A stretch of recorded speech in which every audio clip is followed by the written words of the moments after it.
the glory of God.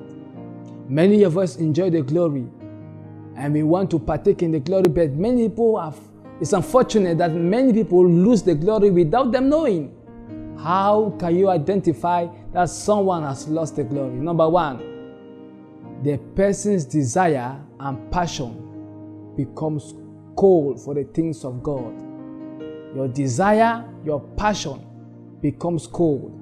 The sons of Hophni and Phinehas, the sons of Eli, were served God as priests. But there came a time in their life that their passion for the things of God became cold, and everybody was against them. Even God was against them. So when the glory of God departs from a man, first his passion for the things of God becomes cold.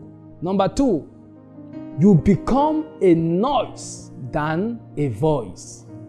You become a noise in the house of God than a voice. Even pastors, they have become noisemakers than voices that God have to use. When you look at the back of 1 Kings, you discover that Elijah, in his confrontation with the prophets of Baal, they made a lot of noise. The prophets of Baal made a lot of noise, calling upon the God of Baal. But the more they called, the more the God traveled. And Elijah was fed up of the noise, and he told them to halt.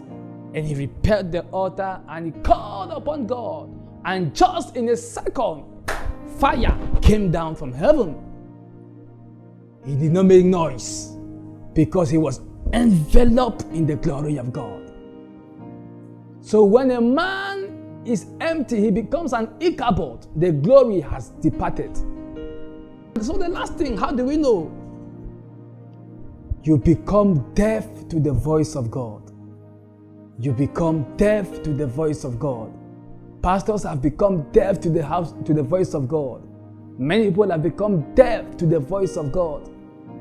When a man is deaf to the voice of God, the glory has departed. We see that in the life of Saul. When Saul had a relationship with the Lord spoke to him.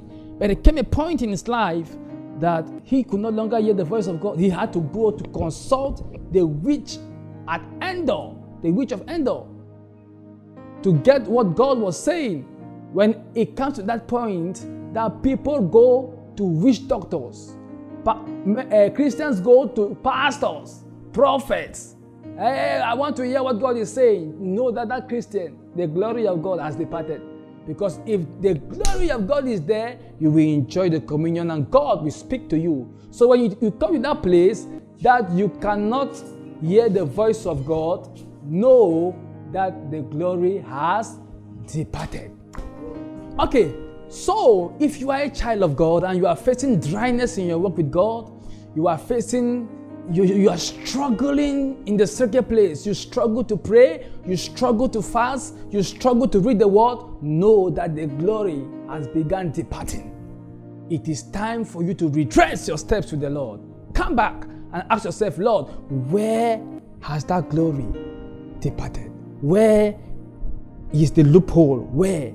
And make sure you fill it up so that your communion with the Lord will become fresh. And so, this is like a prayer I want to pray for you, that in this season, the glory of the Lord shall be part and parcel of your life. You shall not be void of His glory. You shall not be void of His presence. Because even Moses in the Bible, he told the Lord, Lord, I cannot go if your presence does not go with me. The glory of God. He said he cannot go. You cannot go forward in life without the glory of God, without His presence. And that is why I pray for you that in this season, the Lord shall envelop you in His glory and God shall make you consistent. You shall become addicted to the sacred place. God bless you and have a nice day. Bye-bye.